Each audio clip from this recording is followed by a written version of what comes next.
The hospital ship Mercy's Light floated quietly in the darkness of space. It was a beautiful ship, painted white with large red crosses on every side. These crosses meant the same thing to every species in the galaxy. They meant peace. They meant healing. They meant this ship carried no weapons and only wanted to help. Captain Una Park stood on the bridge and watched her crew work. She was a small woman with kind eyes and gray hair. She had been a doctor before she became a captain.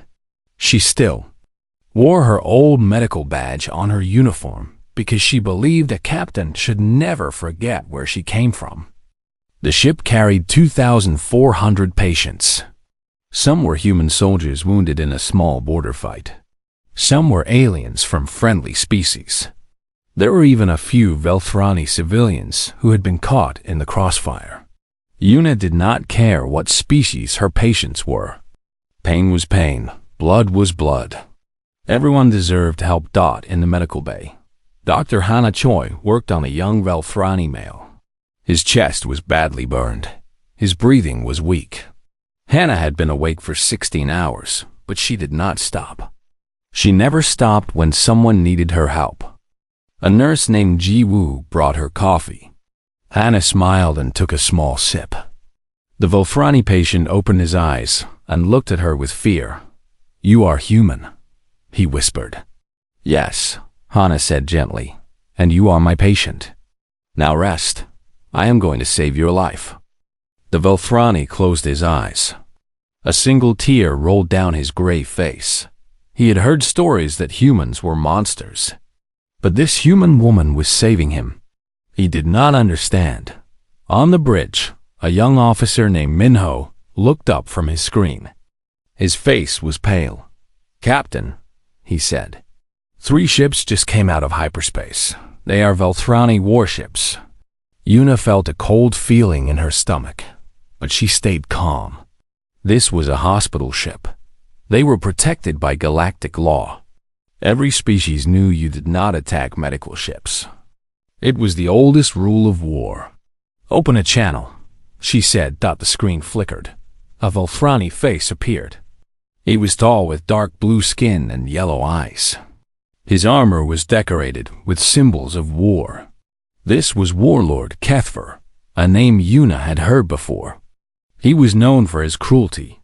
"Velthrani vessels," Una said clearly. "This is hospital ship Mercy's Light. We are an unarmed medical vessel operating under Galactic Convention Article 7. We carry wounded from all species, including your own people. Please identify your intentions." Kethver smiled. It was not a kind smile. "I know what you are, human," he said. "A ship full of weak creatures caring for other weak creatures. Your species wastes resources on the dying. This is why humans will never be strong." "We are protected by galactic law," Una said. Her voice was steady, but her heart was beating fast. "An attack on a hospital ship is a crime against all civilized species. Laws are made by the powerful," Kethver said. "And today, I am powerful, and you are not." The channel closed. "Captain," Minho shouted. "They are charging weapons." Una had only seconds to think. She could not fight. She had no weapons. She could not run. Hospital ships were slow, but she could save some of her people. "All hands," she announced through the ship. "This is the captain. Get to the escape pods. This is not a drill. Move now." She turned to her bridge crew. "Help the patients. Get as many as you can into the pods. Go." Her crew ran. But Una stayed. Someone had to operate the pod launch systems. Someone had to keep the shields up for as long as possible. Someone had to give her people time. The first blast hit the ship. The lights went dark. Emergency power came on, painting everything in red. Una held onto her chair as the ship shook. In the medical bay, Hana grabbed her patients and pulled them toward the escape pods. Nurses carried children. Doctors carried the wounded. Everyone was screaming. Everyone was crying. But they kept moving. The second blast tore through the ship. The pediatric ward was gone in an instant. 50 children. Gone. Hana heard the explosion and felt her heart break. But she kept moving. She had to keep moving. On the bridge, Yuna launched escape pods one after another. 4 pods made it out. 4 pods carrying 186 survivors. It was not enough. It was never going to be enough. She opened the channel. Her last message. She wanted the galaxy to know what happened here. "This is Hospital Ship Mercy's Light," she said. Her voice was calm. Tears were running down her face, but her voice was calm. "We are unarmed. We carry only the wounded. Please, we are doctors, not soldiers. We are doctors, not soldiers. We are." The third blast hit the bridge. Captain Yuna Park died with her hand still on the communication button. She died trying to save her people. She died doing her duty. The Velthrani ships fired again and again. They destroyed the escape pods that had not yet launched. They shot at the survivors floating in space. They laughed as they killed. When it was over, the Mercy's light was nothing but burning metal and frozen bodies. 2,847 people died that day. Doctors, nurses, patients, children, all dead. Warlord Kethfer looked at the destruction and felt proud. He had killed many humans today. He had shown the galaxy that the Velthrani were strong and humans were weak. He did not know that one small escape pod had sent a message before the attack. He did not know that this message was now traveling through space toward Earth. He did not know that he had just made the worst mistake of his life, because humans have a long memory, and humans protect their own. The message reached Earth 7 hours later, and when it did, the silence that followed was more terrifying than any scream. Admiral Taiho Kim was eating dinner with his wife when his communicator rang. He looked at the screen and saw it was from command. He excused himself and walked to his study. The message was short. It said only, "Come immediately." Priority 1. Taiho had served in the military for 35 years. He had seen many things. He had fought in 3 wars. He had lost friends and buried soldiers. But when he arrived at United Terran Command Headquarters in Seoul and heard Captain Yuna Park's last transmission, his hands began to shake. The room was full of officers, generals, admirals, leaders of Earth's military forces, and they all listened in silence as Yuna's voice filled the room. "This is Hospital Ship Mercy's Light. We are unarmed. We carry only the wounded. Please. We are doctors, not soldiers. We are doctors, not soldiers. We are..." Then static. Then nothing. A young officer was crying. An old general had his head in his hands. Taiho just stood there, his face like stone. He did not cry. He did not speak. He just listened to that message 3 more times. When it ended, he finally spoke. His voice was quiet. Too quiet. "How many survivors?" 186, sir," someone answered. 4 escape pods made it out. The Velthrani shot at the other pods. Most people died in space. Children? 53 children were on board, sir. None survived. The pediatric ward was hit first. Taiho closed his eyes. For a long moment, he said nothing. Then he opened his eyes and looked around the room. "Wake up the Third Fleet," he said. "Every ship. Every soldier. I want them ready in 48 hours. Over the next 2 days, the galaxy watched and waited. The Galactic Council called an emergency meeting. Alien ambassadors made speeches about peace and understanding. They said humans should accept an apology. They said humans should take money as payment for the dead. They said war would only bring more death. Earth did not respond. The Velthrani ambassador laughed at a party that night. He told his friends that humans were cowards. He said they would cry and complain but do nothing. He said the Velthrani had taught them a lesson about power. Meanwhile, on a space station near the border, Dr. Hana Choi sat in a hospital bed. She had burns on her arms and a cut on her face. But she was alive. She was one of the 186. A military officer came to visit her. He asked her to tell him what happened. Hannah told him everything. She told him about the attack. She told him about the children screaming. She told him about Captain Park staying behind to launch the escape pods. When she finished, the officer thanked her and stood up to leave. What will Earth do? Hana asked. The officer looked at her. His eyes were cold. What do you think we should do, Doctor? Hannah thought about the Velthrani patient she had been saving when the attack started. She thought about how she had tried to help him. She thought about how his people had killed her friends. I think, she said slowly, that there are some things you cannot forgive. And there are some lessons that must be taught. The officer nodded and left. On Earth, the families of the dead gathered outside command headquarters. They did not protest. They did not shout. They just stood there in silence, holding pictures of their loved ones. Mothers held pictures of daughters. Husbands held pictures of wives. Children held pictures of parents they would never see again. Taiho looked at them from his window. He saw a young man holding a picture of a young woman in a nurse's uniform. The young man's face was empty, broken. Taiho later learned his name was Do-Hin Kang, and the woman in the picture was his younger sister, Soyeon. She had been 22 years old. She had wanted to be a doctor someday. 3 days after the attack, Taiho addressed the Third War Fleet, 47 warships, 15,000 soldiers, the finest military force humanity had ever built. He stood on the bridge of his flagship, the Retribution. His officers stood around him. His words were broadcast to every ship in the fleet. 3 days ago, he said, the Velthrani attacked the hospital ship. They killed doctors. They killed nurses. They killed patients. They killed children. They shot at escape pods. They murdered the wounded and the helpless.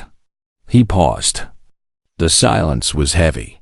They believe mercy is weakness, he continued. They believe compassion makes us pray. They think we will cry and beg and do nothing. They are wrong. His voice grew harder. Today, we will teach them what humans do when you mistake our kindness for cowardice. Today, we will show them that the species which builds hospitals also builds battleships. Today, we will remind the galaxy why no one attacks our people and lives to boast about it. He looked at his officers. Every face was hard. Every eye was cold. These were not angry soldiers. These were something worse. These were calm soldiers who knew exactly what they were about to do. The Velthrani want to see human strength? Taiho said. Then let us show them. All of it. The fleet jumped to hyperspace on his small fighter ship. Ensign Do-Hin Kang checked his weapons one more time. He had volunteered for this mission. His commanding officer had asked if he could remain calm after losing his sister. Diane had looked at him with empty eyes. I do not need to be calm, sir, he had said. I need to be accurate. Now, as the stars stretched into lines around him, Do-Hin thought about Soyeon. He thought about her smile. He thought about how she used to make him breakfast on Sunday mornings. He thought about how she had died alone in the cold darkness of space. I am coming, little sister, he whispered. I am coming. Lieutenant Commander Woojin Lee was the best tactical officer in the Third Fleet. He was a quiet man who rarely smiled. He played chess in his free time and read old books about war. Other officers thought he was cold. They were wrong. Woojin was not cold. He was focused. And right now, he was focused on finding 3 ships. The Velthrani vessels that had destroyed Mercy's Light were hiding somewhere in their own territory. They thought they were safe. They thought humans would never come so deep into Velthrani space. They were wrong about that too. Wujin sent small scout ships ahead of the main fleet. These ships were fast and quiet. They slipped through Velthrani defenses like shadows. They watched. They listened. They learned. After 4 days of searching, Wujin found them. The 3 ships were stationed at a military base near a planet called Korath. They were not hiding at all. They were celebrating. Wujin watched the footage from his scout ships. He saw warlord Kethver walking through his ship, showing off trophies from the attack. A doctor's white coat. A child's toy. A medical scanner still stained with blood. Kethver was laughing. His officers were cheering. Wujin's hand tightened on his desk. He wanted to attack right now. He wanted to destroy those ships and everyone on them. But he was a professional. He reported his findings to Admiral Kim and waited for orders. Meanwhile, in the Velthrani capital, Ambassador Rintel was worried. He had spent 20 years studying humans. He knew things about them that other Velthrani did not understand. He knew that humans were not weak. He knew that human kindness was not cowardice. And he knew that Kethver had made a terrible mistake. He requested a meeting with the Velthrani High Command. 5 warlords sat in a dark room and listened as Rintel spoke. "You must surrender Kethver to the humans," he said. "You must do it now, before it is too late." The warlords laughed. "Surrender?" One of them said. "To humans? They are soft creatures who waste their time healing the weak. Why should we fear them?" "Because you do not understand them," Rintel said. "Humans have a concept. They call it righteous fury. When humans believe they are morally right, they become something else. Something dangerous. They do not fight for territory or resources. They fight for justice. And they do not stop until they get it." "Let them come," another warlord said. "We have 200 ships in this region. They have less than 50. We will crush them." Rintel shook his head sadly. "You see only numbers. You do not see what humans are capable of. I have studied their history. I have read about their wars. They have a saying, 'Do not wake the sleeping giant.' You have woken it. And now you will see what happens." The warlords ignored him. They sent more ships to protect Kethver. They thought 200 ships would be enough. They did not understand that this was never about numbers. Back at the border, Admiral Kim received Dr. Hannah Choi's testimony. She appeared on screen from her hospital bed, her face still bandaged. She spoke for 1 hour. She described everything. The attack. The screams. The children crying for their mothers. The escape pods being shot one by one. The silence that came after. Every officer in the fleet watched her testimony. Every soldier heard her words. When she finished, no one spoke for a long time. Then Admiral Kim broadcast a message to the Velthrani Dominion. His face was calm. His voice was steady. He spoke slowly so that every word was clear. "This message is for the Velthrani High Command. You have 72 of your hours to surrender the 3 vessels and their commanders responsible for the attack on hospital ship Mercy's Light. There will be no negotiation. There will be no extension. There will be no second message." That was all. No threats. No anger. Just a simple statement of fact. The Velthrani High Command laughed when they received the message. They sent back a response full of insults and boasts. They said humans were weak. They said humans were cowards. They said if humans wanted a war, the Velthrani would give them one. Admiral Kim did not respond. He did not need to. The hours passed. 72 of them, one by one. The galaxy held its breath. News stations on every planet talked about what might happen. Some aliens felt sorry for the humans. Some felt sorry for the Velthrani. None of them knew what was coming. On the human flagship, Wujin finished his battle plan. It was beautiful in its simplicity. He had found every weakness in the Velthrani defenses. He knew where every enemy ship was located. He knew exactly how to win. Admiral Kim reviewed the plan and nodded. "How many will we lose?" he asked. "Best estimate. 3 to 5 ships," Woojin said. "Maybe 1,000 soldiers. And them?" Woojin was quiet for a moment. Then he said, "Enough to remember this day forever." The 72 hours ended. No surrender came. Admiral Kim stood on his bridge. His officers stood ready. His fleet waited in the darkness between stars, silent and patient like wolves before a hunt. He looked at the time. The deadline had passed. "Begin," he said. The wolves began to run. 47 human ships moved forward as one. They did not charge blindly. They did not attack in anger. They moved with terrible precision, like a surgeon cutting out a disease. Ensign Do-Hyun Kang sat in his fighter, waiting for the order to launch. His hands were steady. His heart was cold. He thought about his sister one more time. "I told you I was coming," he whispered. Then the battle began. The Velthrani had 200 ships. They were confident. They were ready. They had been fighting wars for 1,000 years. They knew how to win battles, but they had never fought humans. Not really. Not like this. The first wave of human ships appeared on their sensors. The Velthrani commander smiled. Only 47 ships. This would be easy. Then the human ships did something strange. Instead of attacking in a line, they split into small groups. Each group moved differently. Some went fast. Some went slow. Some curved left. Some curved right. The pattern made no sense. By the time the Velthrani realized it was a trap, it was too late. Lieutenant Commander Woojin Lee had studied Velthrani tactics for months. He knew they always formed their ships in a specific pattern. He knew they always protected their biggest ships with smaller ones. He knew exactly where their weak points were.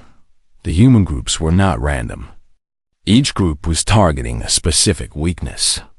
They hit the Velthrani formation in 12 places at the same time. The Velthrani could not respond to all attacks at once. Their formation broke apart in minutes. "What is happening?" The Velthrani commander screamed. "How are they doing this?" No one could answer him. On the battlefield, Ensign Do-Hyun Kang flew his fighter through the chaos. His squadron had one job: find Warlord Kethver's ship and stop it from escaping. Not destroy it. Stop it. Earth wanted Kethver alive. Do-Hyun was a good pilot. His sister used to tease him about it. She used to say he flew like he was dancing with the stars. He did not feel like dancing today. He felt like hunting. He found Kethver's flagship trying to run. It was a big ship, powerful and fast. But Do-Hyun's squadron was faster. They surrounded it like wolves surrounding a wounded animal. "This is Ensign Kang," Do-Hyun said into his radio. "Target acquired. Beginning attack run." His weapons hit the flagship's engines. One by one, he disabled them. The ship slowed. Then it stopped. It was floating dead in space, unable to move. Do-Hyun flew past the bridge. For one moment, he looked through the window and saw Warlord Kethver staring back at him. The Warlord's yellow eyes were wide with fear. "That is for Soyeon," Do-Hyun whispered. The battle continued for 3 hours. The Velthrani fought hard. They were brave warriors, and they did not surrender easily. But bravery alone could not win this fight. The humans fought with strange calm.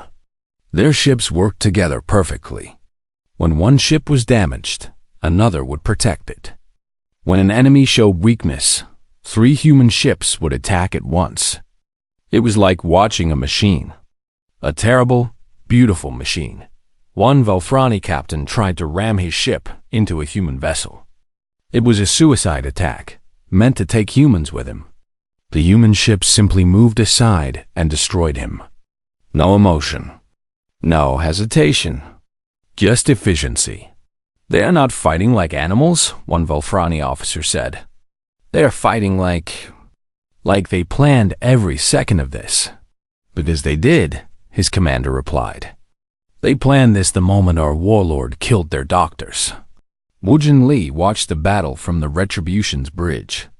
He gave orders calmly. Move Ship 7 to Sector 9. Have Ship 12 fall back. Send the 3rd Squadron to intercept the enemy reinforcements. Every order was perfect. Every movement was planned. Admiral Kim stood beside him, saying nothing. He watched as Velfrani ships exploded one by one. He watched as escape pods launched from dying vessels. He watched as the Velfrani 200 became 100, then 50, then less.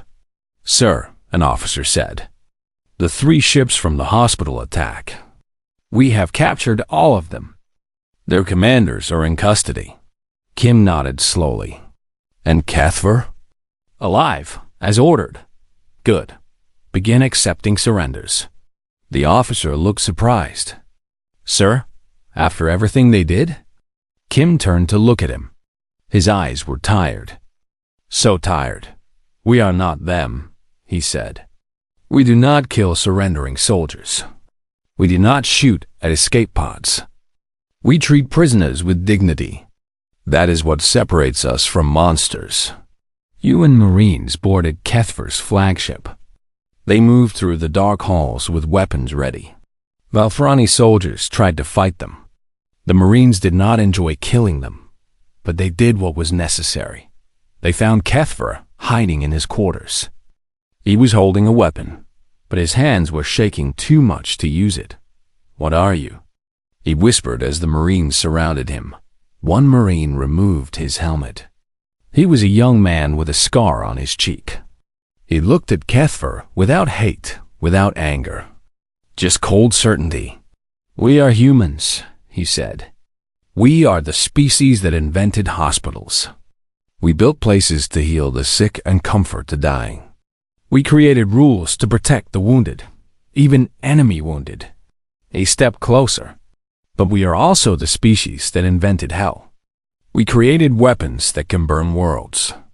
We built machines that can destroy entire civilizations. We have both inside us. The healer and the destroyer. He grabbed Kethver's arm. You killed our healers. So now you meet our destroyers. And now you will stand trial for what you did. The whole galaxy will watch. The whole galaxy will learn. Kethver was taken away in chains. When the battle ended, the numbers were clear. Humans had lost 4 ships damaged, 1 destroyed, and 847 dead. The Velfrani had lost 89 ships destroyed, 34 captured, and over 40,000 dead. Admiral Kim stood on his bridge, looking at the burning wreckage of the Velfrani fleet. It was over. But it did not feel like victory. It felt like justice. Cold, necessary justice. Send a message to Earth, he said quietly. Tell them it is done. 3 months passed. The galaxy changed. Warlord Kethver stood in the center of the Galactic Council chambers. His hands were bound. His head was down. Around him, representatives from 200 alien species watched in silence. The evidence was shown on giant screens. Videos of the attack. Recordings of Kethver's orders. Images of the dead, floating in the cold darkness of space. The testimony of survivors. The final words of Captain Yuna Park. No one spoke in Kethver's defense. Even the Velfrani ambassador sat in shameful silence. There was nothing to say. The crimes were too clear. The evil was too obvious. Humans did not ask for Kethver's death. Many species were surprised by this. They expected humans to want blood. They expected revenge. Instead, the human ambassador, a calm woman named Yoonji-Ru, stood and spoke. We do not want execution, she said. We want something more important. We want memory. We want every species in this galaxy to see what happens when you attack the helpless. We want every civilization to remember this day. We want Kethver to live a long life in prison, knowing that his name means shame forever." The council agreed. Kethver was sentenced to life in a prison on a distant moon. Every year, on the anniversary of the attack, his crimes would be broadcast to the galaxy again. He would never be forgotten. His shame would never end. After the trial, Ambassador Rue made another announcement. She called it the Mercy's Light Protocol. From this day forward, she said, any attack on any medical vessel from any species against any other species will be treated as an attack on Earth itself. We will respond. We will not wait for permission. We will not wait for the council. We will act. The chamber was silent. Finally, a representative from a small species raised his hand. "And if we disagree with this protocol?" he asked. Unji looked at him. Her face was polite, but her eyes were hard as steel. "You are free to disagree," she said. "You are free to test our resolve." The Velthrani thought we were bluffing too. You saw what happened to them. No one else asked questions. On Earth, a memorial was built in the city of Seoul. It was made of white stone, bright and clean against the blue sky. On its walls were carved 2,847 names. Every person who died on Mercy's Light. At the center stood a statue of Captain Yuna Park. She was shown standing tall, one hand raised in a gesture of peace. At her feet were carved her final words: "We are doctors, not soldiers." Dr. Hannah Choi spoke at the memorial opening. Her burns had healed, but she still had scars. She would carry them forever.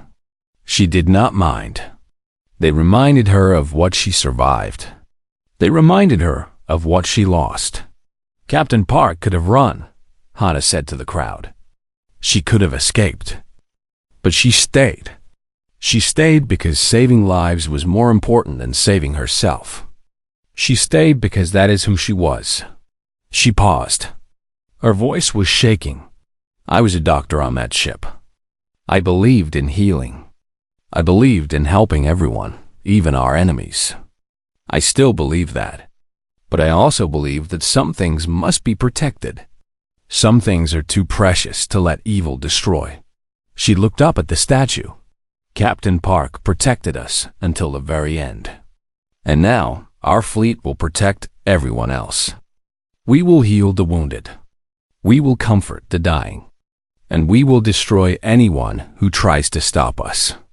Because that is what humans do. We care so much that we will fight for our caring.